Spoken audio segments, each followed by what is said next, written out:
Are we expecting anyone? We're not expecting anyone, I swear. This is for you. A balloon sculpture? They call me the Picasso of inflatables. Oh, it's a clown, a real bozo. Just whatever you do, please don't hurt the clown. So I'm free to go? Yeah. Straight to clown heaven.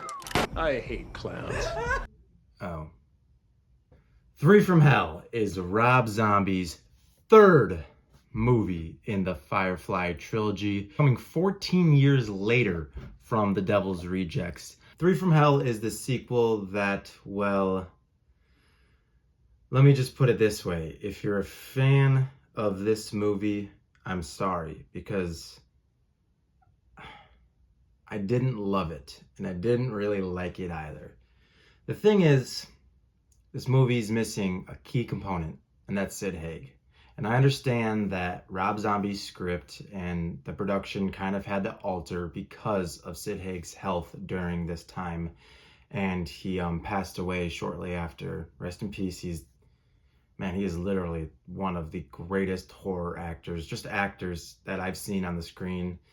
You know, yeah, he's really amazing. And this movie is really missing him. I need to preface this video with that. If Sid Haig was in this movie as Captain Spaulding, this movie it would have been totally different. But alas, he wasn't. And this is the version that we got. So Three from Hell takes place, well, the beginning of it takes place immediately after The Devil's Rejects. Otis, Captain Spaulding, when he's in it, the short few minutes that he's in it, and Baby they should be dead.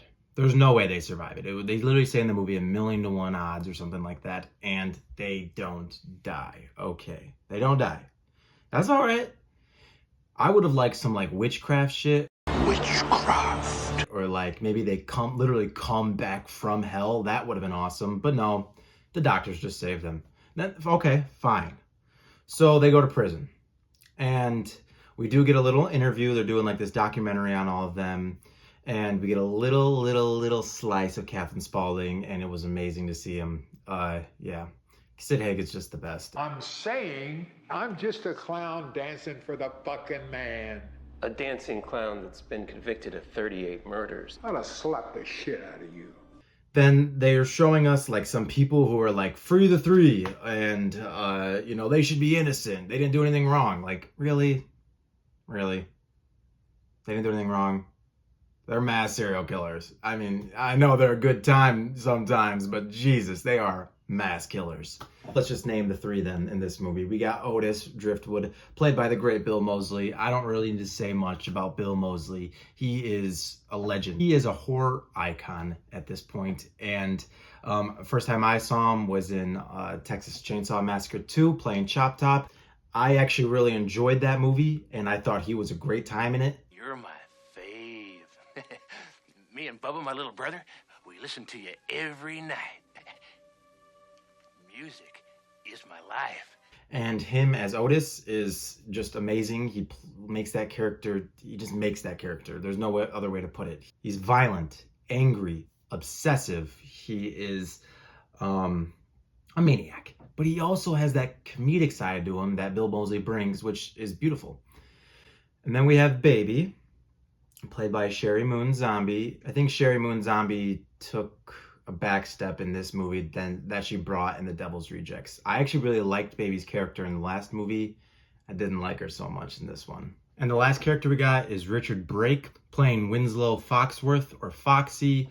And in my opinion, he isn't terrible, but he's just kind of forgettable. And there's a scene towards the end of the movie where Baby and Otis are talking, and then, they're like, it's just the two of us. And he comes in and he's like, but it's the three of us. No, bitch, it ain't the three of you. It isn't, okay? It's not. Never will be. I'm sorry. But free the three is always going to be Captain Spaulding, Baby, and Otis, okay? That's the main three. And I'm not saying Richard Brake did a terrible job. I thought he did an all right job, but he's essentially Otis 2.0, just not as violent or crazy. I mean, he's still a fucking maniac. But anyways, so they're all locked up, right, in the beginning of the movie. And they show us a glimpse, a little excerpt of Otis doing some work where he just annihilates everyone.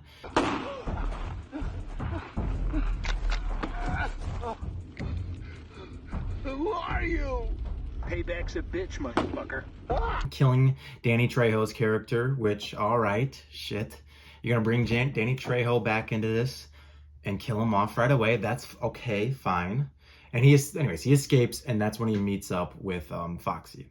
But the thing is, so much time passes from that point on. So we know that Captain Spaulding, they say in the movie, got lethal injection, and that's how his character dies.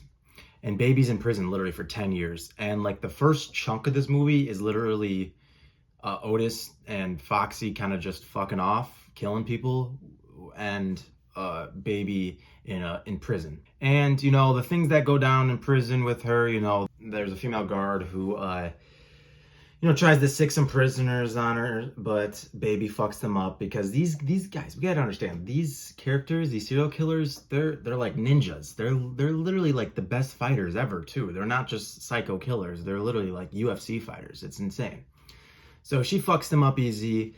And eventually, Otis and Foxy devise this plan to break into the warden's home and yeah, just totally hold them, kind of not for ransom essentially, but sort of, and kidnap everyone. And Otis tells the warden that, hey, I'm gonna need my sister back, or everyone else here is gonna die. And you know, the warden, played by Jeff Daniel Phillips, is a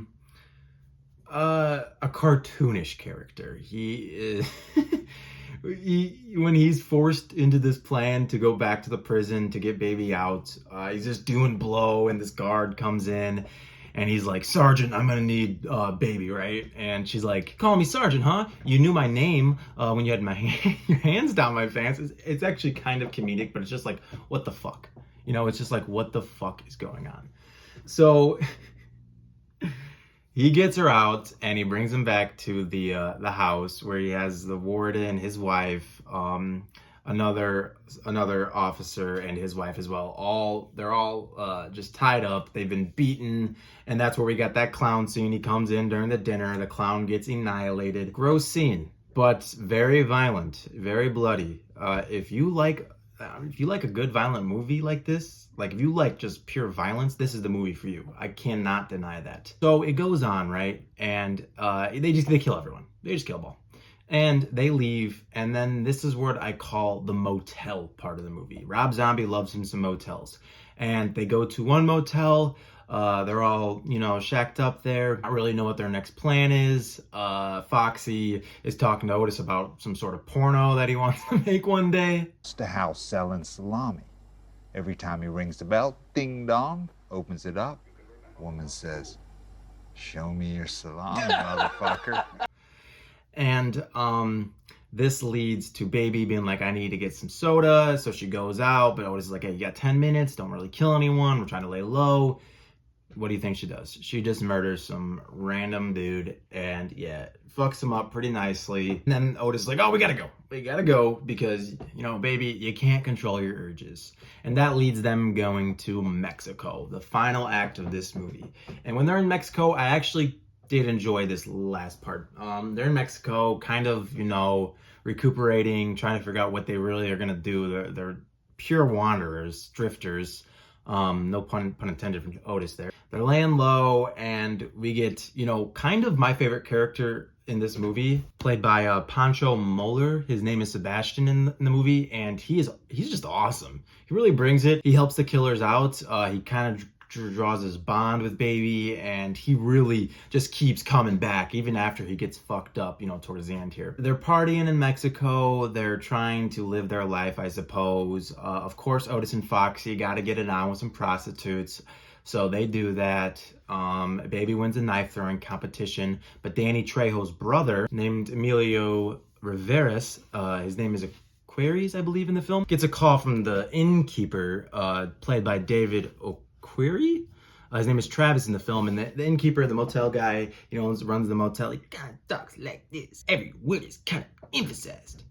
And he's like, oh, I didn't do nothing wrong. I'm just trying to make a living. When Otis is about to kill him. Yeah, so he calls him, Danny Trejo's brother up. He's like, I got him here. You can get your revenge. I'm gonna need $10,000 American so he can get back up to the States. And yeah, then we just have kind of an action movie at this kind of final act, and just mayhem ensues. And when you think all hope is lost, Otis has to fight for his life to kind of try to save the others in a machete battle. Pretty badass. I liked it. I just gotta admit, I like Bill Moseley. He's amazing, and whenever he's on screen, I even if his character is doing the most deplorable shit, he's just such a good actor.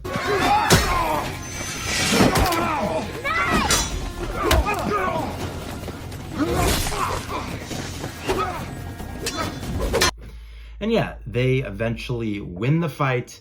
They take Aquarius and shove him into a coffin and light him on fire. They get in the car and they drive off, and that's the end of the film. Why didn't I love this movie? Well, the writing for the first part isn't the best. It really isn't that great. Very, very suspect at some moments. Rob Zombie's directing. I think I like Rob Zombie a lot.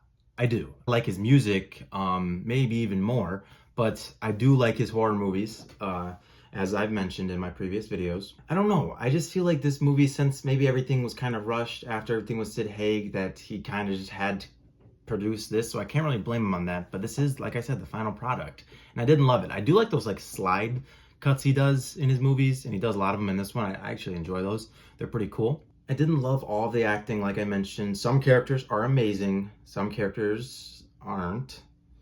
And yeah, but what did I like? Like I said, Otis, amazing. Bill Moseley, fantastic. Best part of the movie. Sebastian, freaking awesome character.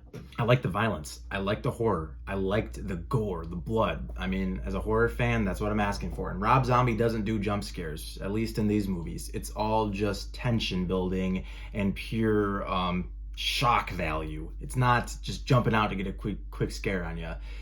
Which I do appreciate. I didn't really enjoy this one, guys. I really wanted to, but I really can't lie to you guys and say that, you know, this movie's really fucking amazing, because in my opinion, it's not. If you guys like it, that's awesome. That's amazing. But I'm gonna have to rate this movie a 3 out of 10. Pretty poor score. It just felt like there was a lot of things missing, especially Captain Spaulding, and it just, for the most part, we didn't need this movie. The Devil's Rejects ended on a good note. They all got murked.